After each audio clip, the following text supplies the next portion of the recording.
5, 4, 3, 2, 1. I'm John Miglash for the WDMA, bringing you marketing news from across the world from Minnetonka today. I tried live streaming, but I can't hear what you're hearing. So, there was a recording in the background, and thank you if you made it through that, and I saw that a lot of people did. But we'll give you a better one because I just can't tolerate that kind of bizarre nonsense. Restream didn't come up, didn't show the video, but it was streaming it, and it was streaming the audio, and so it created a recording, a sound echo in the background through everything. And so we'll give you the same show. New and improved and better this time. So let's get over to the Woolrich commercial. Let's dive right in and watch this go. These are supposed to be, this is supposed to represent the petrochemicals used to make synthetic clothing. Okay? Every 25 minutes, a pool full of crude oil turns in magically into microfiber like this transcend fleece that is so wonderful. Somehow, it is kind of nice. But it's time to change, and here comes how they don't grip on it. I think they just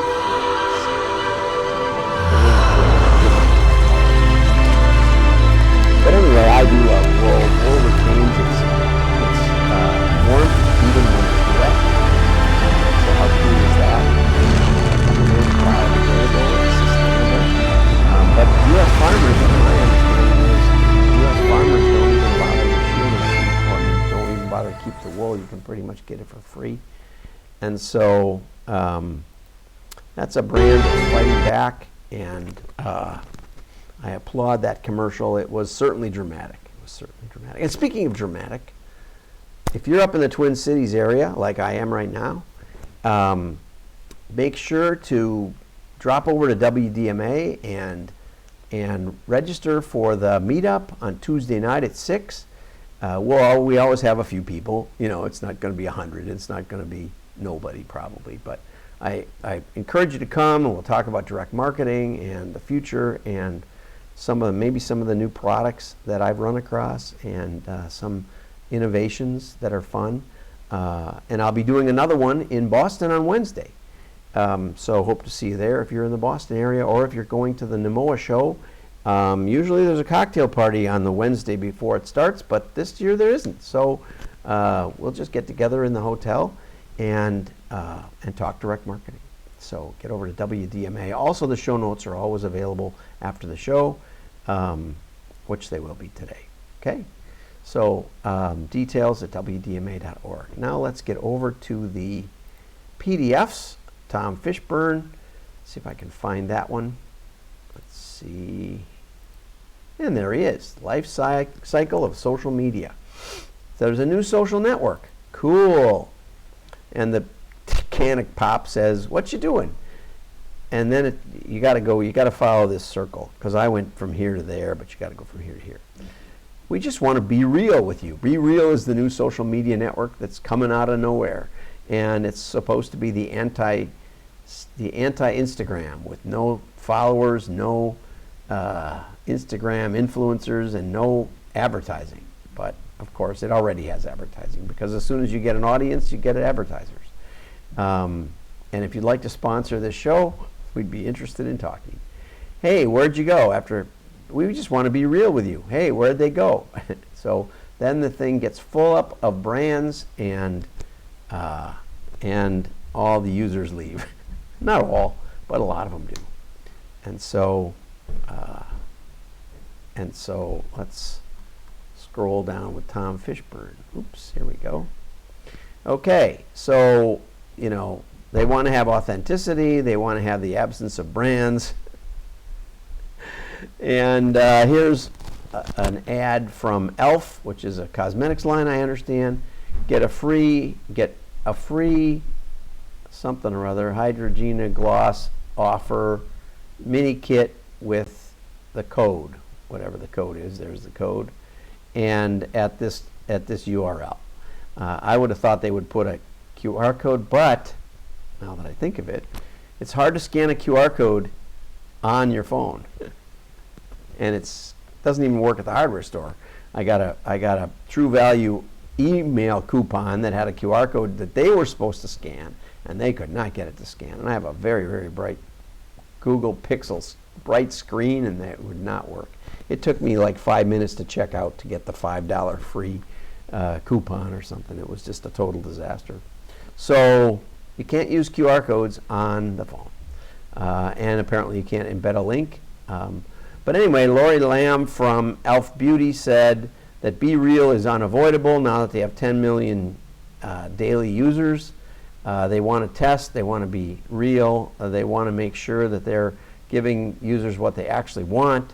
Tom Fishburne reminisced about a time when he was working with a brand to advertise on Instagram, and he said Instagram worked with us to make sure that the ad was authentic and was aesthetic and had the ethos of Instagram.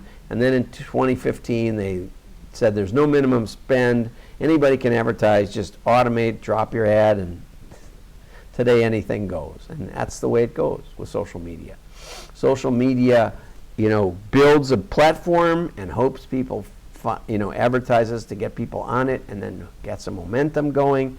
And then once there's an audience, they merchandise it and monetize it so that they can pay back their capital investment and their investors, and everybody goes to it because it doesn't have any ads, and then all of a sudden it has a lot of ads, and then they go find something new. And that's sort of the cycle. So the objective for ELF was very simple: create a space where our fans can see unfiltered, authentic ELF life. Sounds like a movie. And if the space ends up moving somewhere else, we'll follow, right? Exactly. But their ELF ad did not seem like an authentic ELF life. It seemed like a way to get a free sample. Okay, and here's another post. I have new baby pics. I just got back from my reunion. Did you know that we have 7 sub-6 subs? Anyway, my favorite one was this one here. How do we work with fake influencers? How do we work with fake influencers with fake followers and fake engagement in a more authentic way? Right? We're destroying the word authentic, is what I think. Okay, so that's much from Tom Fishburne. Now let's get over to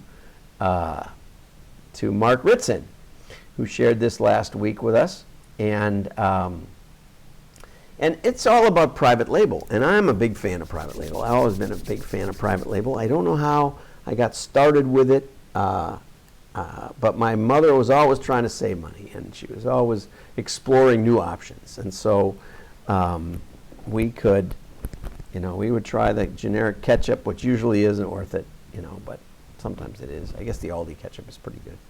And he said, as the economic belts get tightened, consumers are going to go to more private labels. And as personal income booms, consumers feel better about their relative purchases of private labels, and private labels decline significantly in the U.S., in America. But when times get tough and money is tight, private labels quickly grow their share. Okay, so in America, the brands seem to bounce back. In the UK, every time there's a recession, the private labels boost and don't really lose it when times get better. Okay, maybe they don't get that much better. That's possible. You've got institutionalized socialism there, and we're working toward that, and maybe it'll all be private label, and there will be all your choices gone. But anyway, British shoppers buy more private labels, and once they discover the quality can be the same, they stick with them through thick and thin. And consumers will be moving toward private label. You can save about 40%. I just have been exploring a new brand a new private label, I guess, called Craven. Now they're making the private labels. I remember when the white boxes with the black lettering was the rage, and even the brands would mimic that, which I thought was a really huge mistake, and I think Mark would agree with that. But now the private labels are putting fancy images and stuff on their packaging, and it looks really good. And there's a brand called Craven, which I don't really like the idea of that, but anyway, it is what it is. And I've always been a Triscuits fan, and the Triscuits are about $4.50 a box, and the Craven woven wheat crackers are about $2.50 a box. That's pretty good. What could be wrong with that? And they taste good. Not only that, not only do they have good packaging, they taste good, but they also have extra varieties. So they've got the rosemary sage version, which I don't particularly like. I don't like it in the Triscuit version either. But they're expanding, and they're a little bit more well done, a little crispier, I think, a little darker. I like them better, actually, than the Triscuits. So, you sold me. That's what I would say. I'm real happy with the Craven brand. So, not only do consumers save 40 to 50% on the brand equivalent. Can't say the manufacturer. They're both manufactured and probably in the same plant oftentimes, which Mark points out below. But consumers feel like they're cutting back. The second purchase private label makes, consumers feel like they're cutting back. So when my wife she had pneumonia years ago, probably 20 years ago, but couldn't go out grocery shopping. I went and did the grocery shopping, and I bought private label chicken noodle soup, probably Food Club or something. I forget what they call it. Value line chicken noodle soup. It was 1 penny less. So the economic benefit was nil. And the kids hated it. They said, "Don't ever let Dad shop again." But I felt like I was, making good choices for my family, exploring new options, and I felt good about it, even though the soup was awful. We went back to Campbell's Chicken Noodle. So the saving money and the symbolically feeling like you're saving money are very different, but maybe the feeling like you're doing a good job is more important than the actual savings. What an idea. Okay, the symbolic act of buying private labels might be more important than the fiscal savings those purchases confer. Amen to that. It was in my case. Okay, also for retailers, they get more margin. They might get 5 times the margin for selling Craven that they do for selling a brand, right? But Mark says that even though they make less margin on the brands, not only do consumers sometimes prefer them, but by putting them on the shelf next to their house brand, they illustrate the comparison, and that's powerful. So Triscuits, $4.50, right next to the Craven woven wheat crackers at $2.50. You go, woo, Mr. Fox. He's the founder of Fox Brothers Piggly Wiggly. Mr. Fox is doing good things for me. That's really important, right? And in a sense, I care more about Mr. Fox than I do about Nabisco. Nabisco has gotten into all kinds of social causes that I don't think I care about, and Mr. Fox is more on the same sociological place as I am. So I'd rather help Mr. Fox than Nabisco. So the alternative, giving me a good alternative, helping Mr. Fox make money, helping me save money, helping me have quality that's even better, is wonderful. All of those things, I think, are wonderful. Plus, because Craven now has multiple products, because they were successful in their differential price, now they have the other varieties. There's less shelf space, and so Mark points out that if you've been content with your brand to be 3rd or 4th in the category, I don't know what 3rd or 4th in the cracker category, but anyway, whatever. If you're 3rd or 4th, you're in big trouble, because the private labels are expanding shelf space. The leader brands are still going to be there for the consumers, both for the consumers to have choice and also for the consumers to compare. and see how much money they're saving from Mr. Fox. So, and it also, by expanding the product line of the private label, it gives the retailer negotiating power over manufacturers. If they want to stay on the shelf, they're going to have to give us a better deal. Okay? But most importantly, I think this is the most important thing for the benefit for the retailers, is it gives you differentiation. So I now, my wife went to Aldi up here in Minnetonka, or Hopkins, and she bought, I said, see if they have any of that black cherry sparkling water, because I like it, and I like the size of the bottle that I refill with my filtered water that I have out of the sink, but we have a special expensive water filter. And so I like the size, and so she said, oh, they never carry that anymore. But sure enough, she came out with 4 bottles. You can only get it at Aldi. And I prefer the Sainsbury Earl Grey. That's, my kids are in London. I should tell them to go get me some Sainsbury Earl Grey. I'm going to have to call them today. I better hurry. Anyway, see if they can find me find a Sainsbury store. So, you just can't get it anywhere else. And so that gives people a reason to go to your retail store. Unlike, when you're just selling Heinz, everybody sells Heinz, everybody sells it, for relatively the same price. There's no reason, right? You can fight about price, but that just puts you out of business. So this gives you a way to differentiate your store. Now, we don't buy the Aldi cheese so much because it's very difficult to pull apart, and they put it in boxes that I don't like, because once you open them, you can't ever get them to close again. And so the cheese gets hard and awful. And I'm a cheese connoisseur as a Wisconsin DMA president. And so if you buy it, sometimes we're stuck, like she came home with it from the Aldi store. Then you got to pull it out and put it in a plastic bag or something. So anyway, so private label adds a new tantalizing dimension of difference to the offer that the retailers have to make, right? They give me a reason to go back to the Aldi store or the Pig. I like the Pig. What do they call it? Something about deep cheddar or something like that. Heavy cheddar, strong cheddar. I don't know.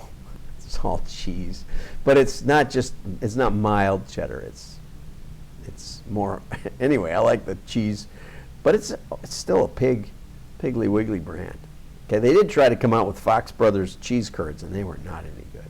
I put a bag of them on Mr. Fox's desk, went upstairs where his office, put my business cards on it, and said, these are not good. Especially when he sells the real cheese curds that squeak when you bite into them. And if you're not from Wisconsin, you probably have never had cheese curds that squeak when you bite into them. And somebody said, oh, what a horrible idea. Squeak as you bite them.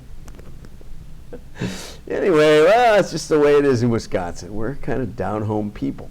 Okay, so anyway, the articles are available at wdma.org. He gives brands a lot of ideas on how to stay above the fray, how to benefit in the private label boom. But as I said, I don't know anybody at Nabisco. I know Mr. Fox, and so I'm all in for private label.